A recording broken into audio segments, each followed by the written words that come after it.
Ahí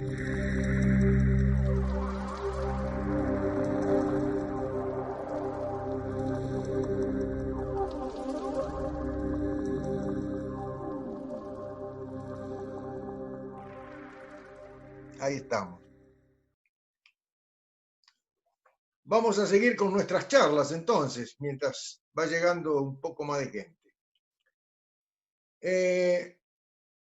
Siempre dentro de la concepción del karma, ¿no? Siempre dentro de esa visión kármica, tratando de comprender aspectos fundamentales de la vida dentro del contexto del karma. Ya ha quedado más o menos en claro que el karma es algo universal en nosotros. Este planeta en sí mismo es un planeta kármico. No siempre lo fue, pero sabemos que hubo un evento hace 20 y tantos mil años, sabemos que hubo una colisión que destruyó un planeta que orbitaba entre Marte y Júpiter, y eso dio inicio al karma. Se estableció un gran desequilibrio dentro del sistema solar que afectó todo lo que el sistema solar contenía, obviamente nos afectó a nosotros como planeta, y ahí nos transformamos en un planeta kármico. Un planeta donde para crecer como individuos hay que sudar la camiseta. Ya no voy a entrar en cómo sucedió todo eso, porque ya en charlas anteriores lo desenvolvimos. Inclusive saben que en mi página de WhatsApp estoy subiendo todas las charlas, así que bueno, las charlas anteriores pueden entrar ahí y las tendrán. Bueno, lo cierto es que al establecerse ese gran desequilibrio dentro de nuestro planeta, la madre naturaleza tuvo que apelar a una nueva estrategia justamente para que tratar de restablecer el equilibrio perdido. En sí fue un trabajo hecho entre el Sol y la Luna. El Sol es el centro del sistema solar y es el que maneja, el que conduce el sistema. Entonces, ante esa eventualidad, el Sol se vio en la obligación de disminuir un poquito su poder de fijación sobre la biosfera para que hacer con esto con que la Luna comparativamente se transformase en una fuerza un poquito mayor que la fuerza solar. Con esto se hizo con que todo lo que la Luna domina, o sea, los úteros, adquiriesen un cierto predominio sobre la fuerza solar, que son las individualidades que tienen que germinar, que tienen que crecer. Eso es el karma, esa es la raíz, la esencia del karma. Es muy difícil desenvolver la identidad propia por la fuerza que el útero ejerce sobre cada individualidad. Sabemos que todos los úteros son regidos por las mismas leyes, que básicamente podemos sintetizarlas en esa necesidad de hacer con que todas las individualidades adquieran una cierta homogeneidad en su forma de expresión. Ya hablamos de la fuerza de la entropía, esa fuerza que hace con que todo se iguale por lo más bajo, y con eso el pensamiento, el sentimiento, la forma de concebir las cosas con creatividad, como debería ser, quedó bastante limitada y influenciada profundamente por lo colectivo. O sea, tenemos una forma de pensar, una forma de sentir condicionada por esa influencia del útero que nos contiene. Esa fuerza uterina es el propio orden establecido, preestablecido, que ya viene de siglos. Va cambiando un poco con los tiempos, pero siempre sin perder esa característica de no dejar que las individualidades se desarrollen normalmente. Esto tiene una sabiduría por detrás, no es un capricho de la madre naturaleza, no hay nada mórbido por detrás de todo esto. Simplemente el obligarnos a nosotros como individuos a hacer méritos es una condición fundamental que hace con que se cumpla el requisito fundamental de la vida, que busca siempre la excelencia. Si no hubiese esas limitaciones, creceríamos de cualquier forma y sería un desastre. Entonces, se pone cotas a esa capacidad de crecimiento y bueno, si tenemos los méritos suficientes y hacemos bien los deberes, entonces en forma gradual, poco, despacio y siempre, podemos ir desarrollándonos, podemos ir creciendo, pero en forma real, o sea, creciendo por dentro, creciendo a través de un proceso de transformación gradual, imitando aquello de la semilla, ¿no? Como la semilla transformándose en árbol. Esto es muy importante comprenderlo porque hay una tendencia generalizada a ponerle una mala nota al karma, ¿no? Decir que el karma es un castigo, que el karma nos afecta y nos perjudica. El karma es una sabia medida que está dentro del contexto del amor, dentro del contexto de la unidad. Tiene esa intención fundamental de preservar el equilibrio de la unidad, para que todo lo que crezca, crezca en obediencia a los misterios del amor, crezca en obediencia a la búsqueda de la excelencia. Ahí está. Gracias. A ver, bueno, está entrando gente. Bueno, hasta ahí más o menos ya lo habíamos conversado en nuestras charlas, ahora estamos sintetizando para seguir adelante un poco. Es importante comprender cada vez más claramente el concepto de unidad múltiple. Aquello de que existen diferentes niveles de grandeza de la unidad. Una unidad que tiene el mismo patrón en todos los niveles. Un sol central y materia cósmica que gravita a su alrededor. Pero todo sucediendo al mismo tiempo. Nosotros dijimos que consideramos a la galaxia que nos contiene como el universo mayor, como el macrocosmos, y dentro de ese macrocosmos unos niveles de la unidad menor, uno de ellos es nuestro sistema solar, otro sería nuestro planeta, otro nivel menor seríamos nosotros como microcosmos. Todos con el mismo patrón, con el mismo formato estructural, que es un sol central y materia cósmica que gravita a su alrededor. Decíamos, todo está sucediendo al mismo tiempo, recordando un poco aquella imagen de las mamushkas, ¿no? Las muñequitas rusas, que son todas iguales, pero encajadas todas una dentro de otra, cada vez menores. Bueno, todo eso sucediendo al mismo tiempo hace con que permanentemente esté penetrando por los soles de cada nivel de grandeza esa idea primordial que viene bajando de lo más alto.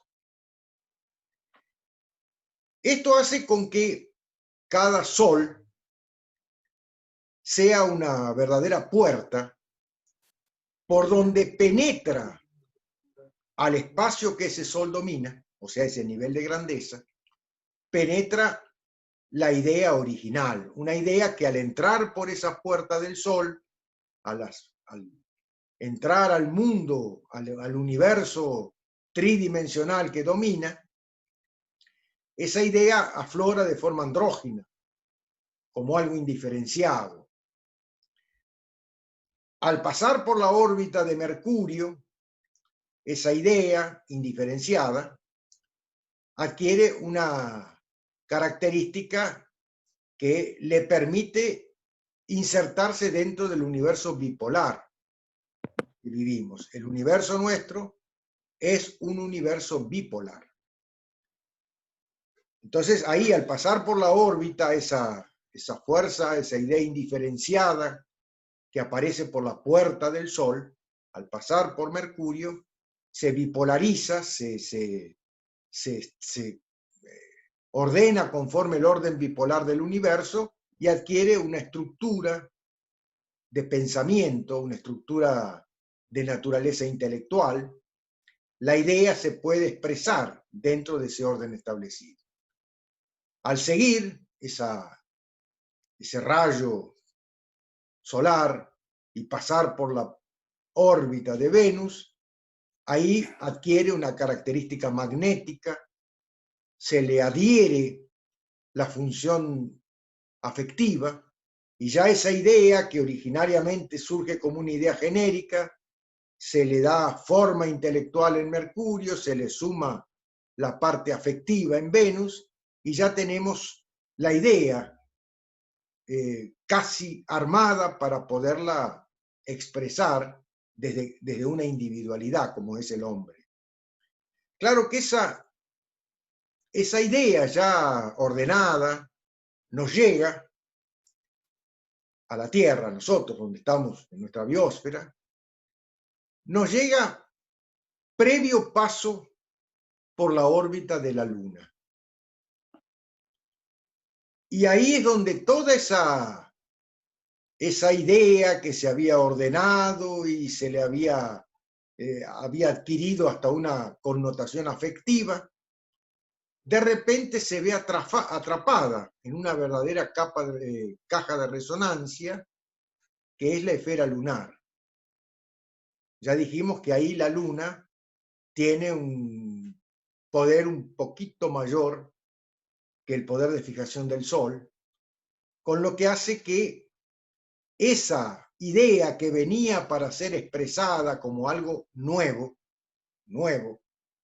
era una inspiración que había aparecido por la puerta del corazón, o sea, por la puerta del Sol. Al entrar en la órbita humana, ahí queda presa en la órbita de la Luna y adquiere toda esa idea que era nueva, como decíamos, se ajusta a lo que ya está ahí reservado en la esfera lunar, que es la propia estructura de la memoria, donde todo se va ajustando conforme esa estructura sólida, esa estructura inamovible que es la memoria sensorial. Ahí está la esencia del karma. Ahí está la imposibilidad de desenvolver esa idea nueva para crecer como persona. Llega hasta el corazón, llega inclusive a ser sentida, pero inmediatamente aparece el condicionamiento de la memoria sensorial, esa especie de fuerza,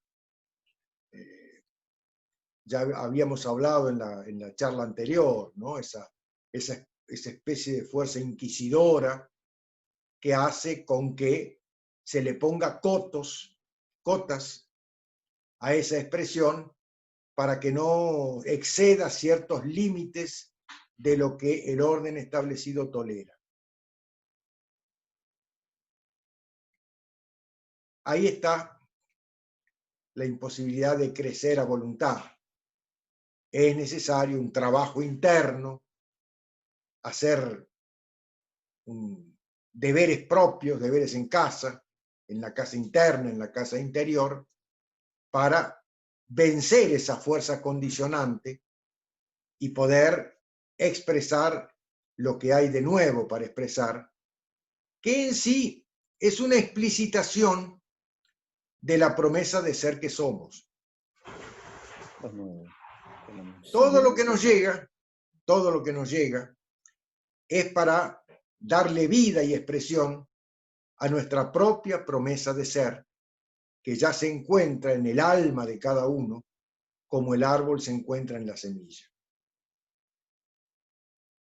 Esa idea indiferenciada, digamos, que entró por la puerta del sol, es la misma para todos, pero adquiere la particularidad de cada uno al entrar en cada individualidad, porque cada individualidad tiene una promesa de ser para desarrollar.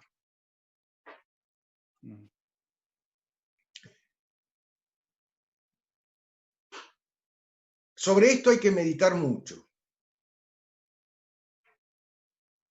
porque hay corrientes muy arraigadas en la cultura que arrancan desde Darwin, la teoría de la evolución, ¿no? Que nos hacen un poco sentir que la vida evoluciona, la vida humana evoluciona de por sí.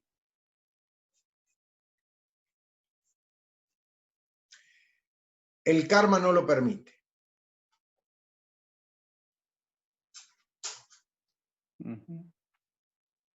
La vida humana necesita de esfuerzos propios para poder trascender la fuerza limitante del karma y poder evolucionar. Darwin hizo todo un estudio muy profundo, muy tanto que se arraigó con mucha fuerza en la cultura, porque tiene elementos lógicos muy sólidamente establecidos dentro de la lógica, pero nunca lo probó dentro de un ser humano.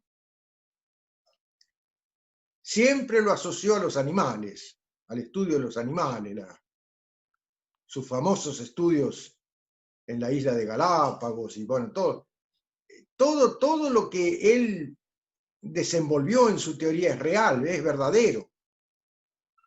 En todos los reinos de la naturaleza, menos en el reino humano. Porque el reino humano tiene ego. Los otros reinos no. Entonces, si bien la fuerza existe, la fuerza evolutiva, el impulso germinal existe en todo lo que vive, en nosotros los seres humanos se encuentra limitado ese impulso germinal por el karma.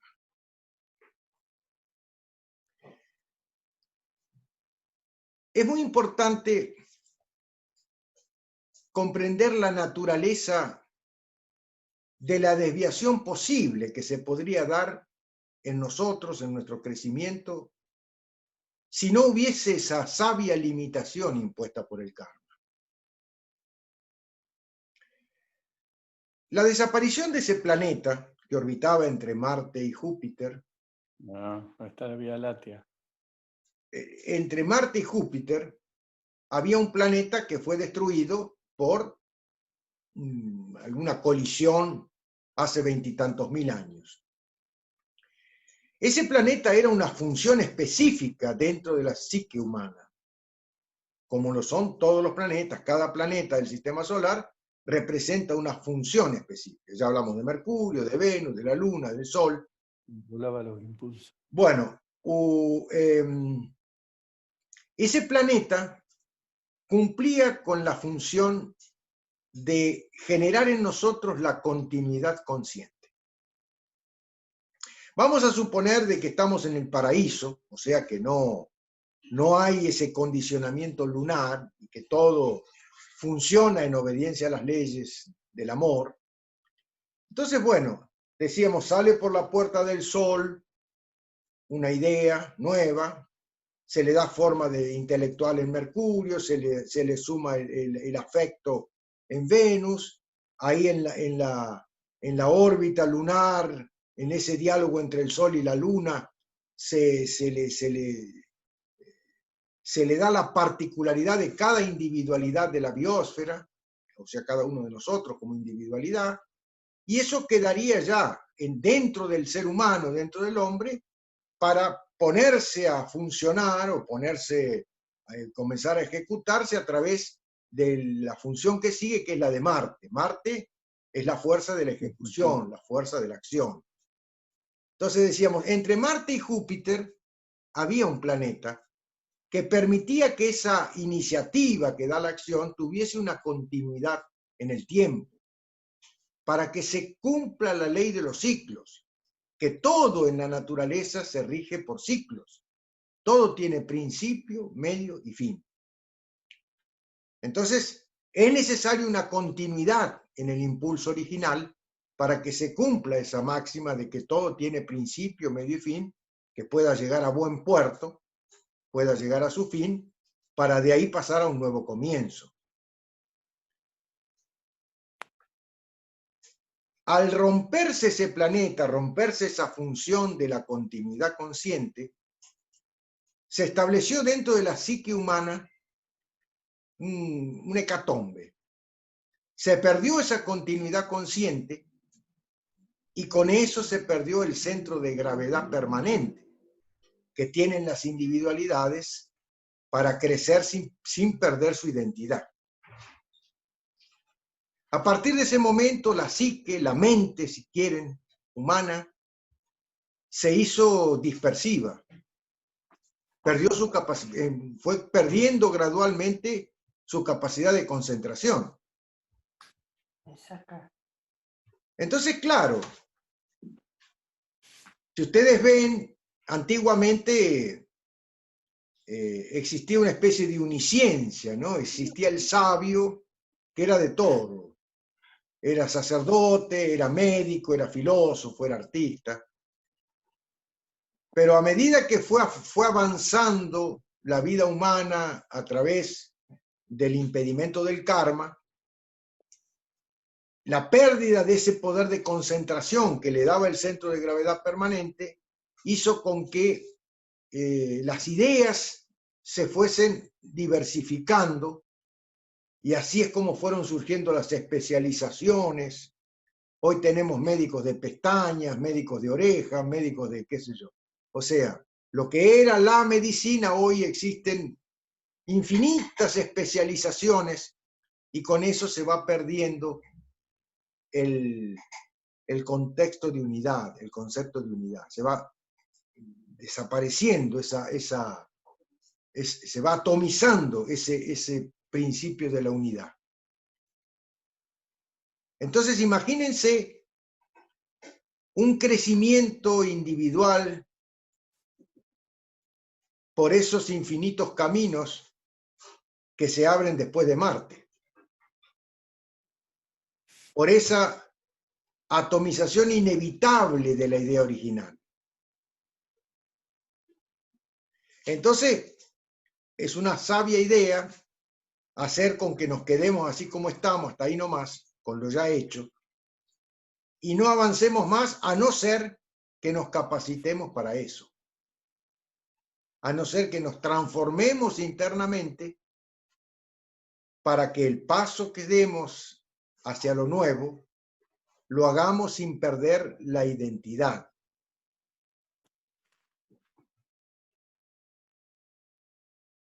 Esto hay que pensarlo mucho. Para comprender al karma dentro del contexto de su razón de ser.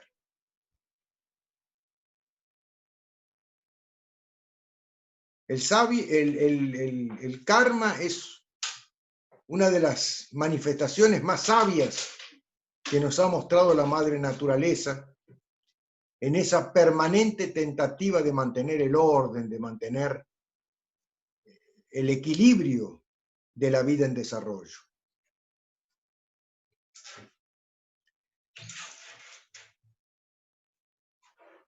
Espero que reflexionen sobre esto, porque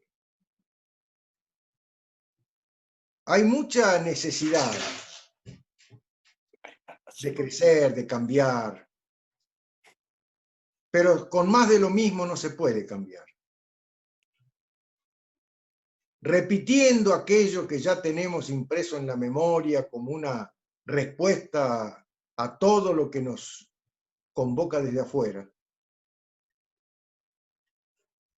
no estamos en condiciones de avanzar con la mente vieja hacia lo nuevo.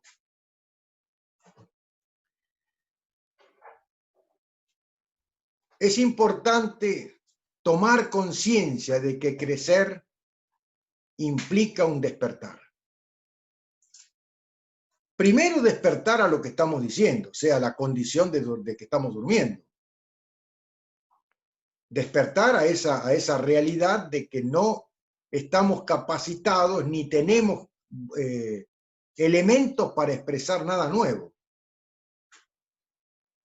Porque siempre hay más de lo mismo. Eso es karma en su más pura acepción. Ahora, el despertar, eso sí, no requiere esfuerzos. El despertar requiere vocación de despertar.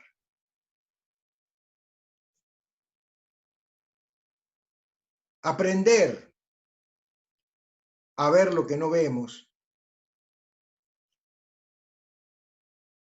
Aprender a escuchar lo que no escuchamos.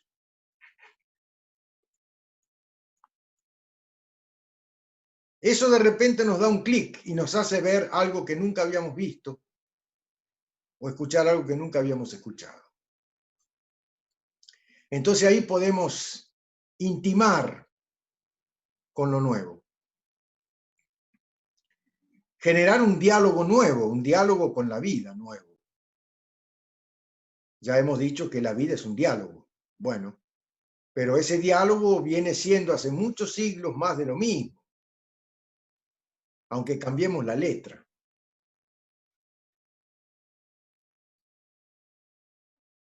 Ahora, si despertamos, y eso no es una iluminación búdica, no. Despertar a las cosas simples de todos los días. Despertar a las cosas que suceden dentro de la rutina diaria. Eso es lo que podemos pretender con nuestro nivel de conciencia, con nuestra capacidad. Y un pequeño despertar, por pequeño que sea, es un cambio enorme en nosotros.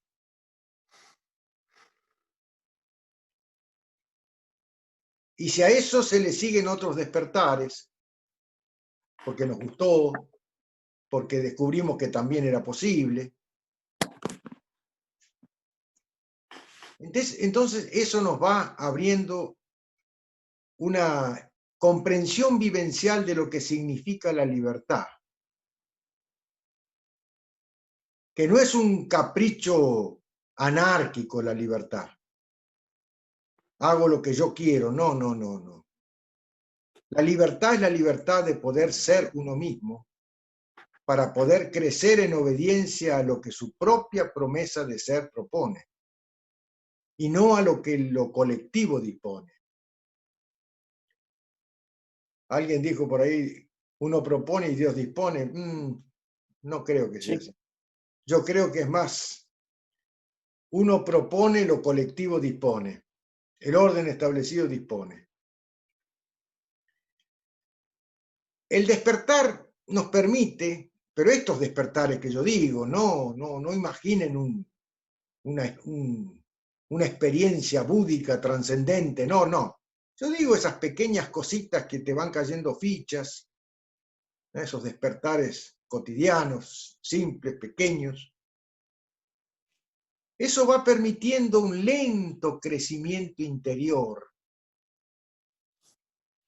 que no genera rechazos en lo colectivo.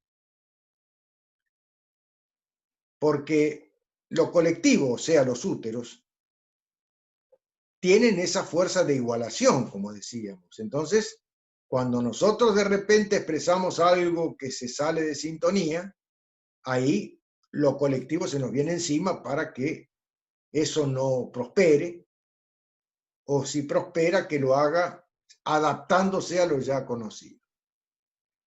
Más de lo mismo de nuevo. Ahora, si nos limitamos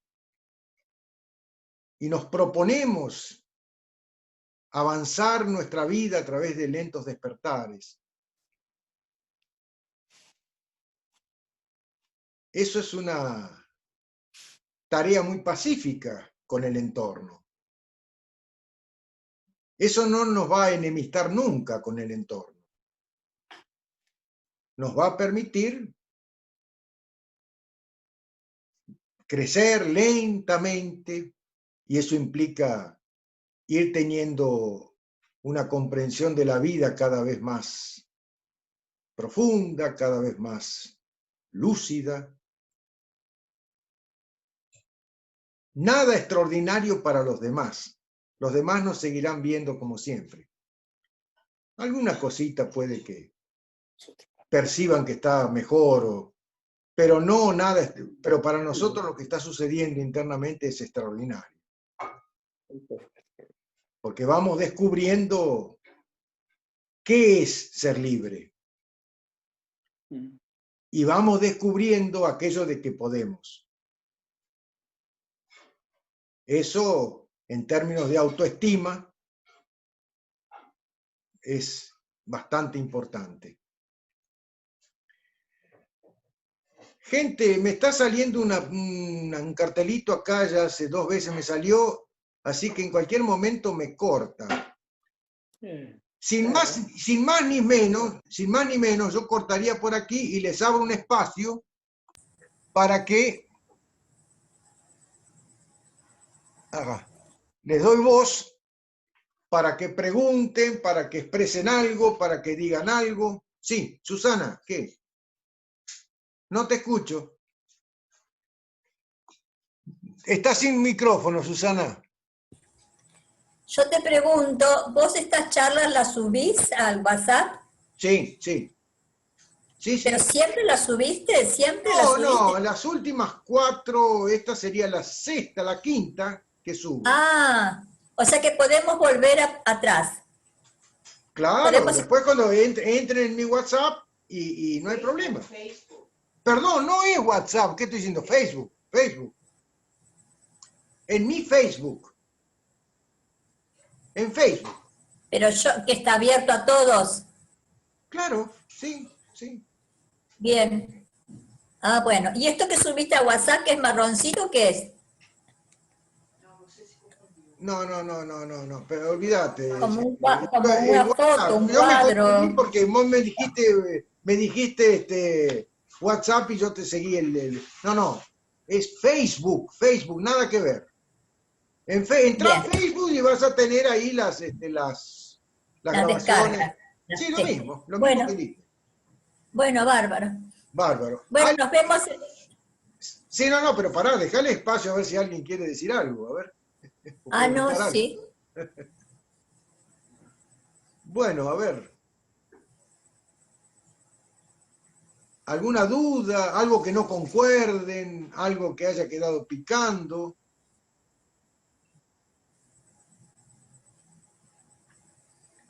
Bueno, hola Rolando. Julieta, te escucho. No, yo me había quedado la clase pasada me hacía un poco de ruido el tema ese de la entropía. Sí. Pero creo que con esta clase ya lo terminé de entender, porque yo por un lado decía, bueno, pero muchas veces el ser humano en grupos logra cosas o obtiene determinados derechos o situaciones que individualmente es muy difícil llegar. Entonces ahí es donde me trababa y después me di cuenta que estábamos hablando de cosas diferentes, ¿no? Claro, no, los grupos tienen vida hacia adentro y son muy heterogéneos los grupos. Sí. Hay grupos que son más, no sé, más abiertos que otros, hay grupos que son más abiertos a nuevas ideas, hay grupos que son más conservadores, pero el grupo en sí mismo limita el crecimiento individual. Unifica. Entonces, vos pertenecés a un grupo, ese grupo te exige obediencia al orden común. Sí, claro. El crecimiento individual va por otro lado. Y por dentro. En grupo tal vez se logran otras cosas, es algo social, pero no lo referente a lo que uno tiene que desarrollar, su promesa de ser individual. Claro, claro. Sí, sí, sí, sí, sí, Claro. eso no hay dudas, no hay dudas. Bien. ¿Algo más?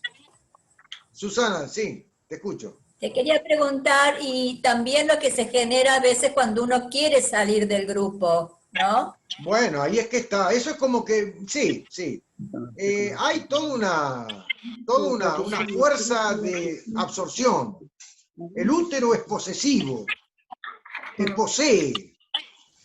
Haciendo una muy mala comparación es como la mafia, ¿viste? Cuando, mientras vos sos de la familia, Corleone, ¿viste? ¿Qué sé yo? Bárbaro, te defienden, te protegen. Ahora si querés salir, te transformás en enemigo. Sí, claro. Es una mala comparación, pero sintetiza un poco el concepto.